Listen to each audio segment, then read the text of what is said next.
One guys tuna hian game hack na karon soi dona happy atha em me 100 kin awak chu ti thailo ma se 99 vera awak chu ni happy hey Clash of Clans Free Fire ti ver game te now vedok aneng chu tiang hack na tura siam ane bun kan search chang h a p p y happy space mod happy mod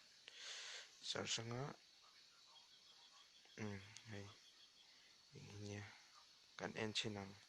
yang kin ta ka buat ngani ting hang nia hey chroma thil download thi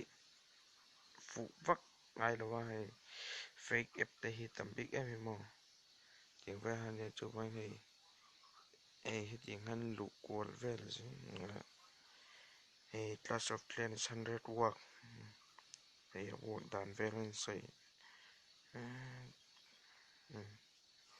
Minecraft ti po bo chu ni se hey alang mas ber hey happy mod hey sang jum han hey tiang ami chu rin lo tu ne Play Store mi chu eng ma hack thai lo ta download apk he kan metanga te hen fast download hin metanga in download tanga ti chuan in download zon nu han a app khain nei ta ni in lu tanga Play Store angin alo omanga chuan chur tang chuan in games tu in hack du ha in download tanga in kan hack san pa pongai to amai nen hack sa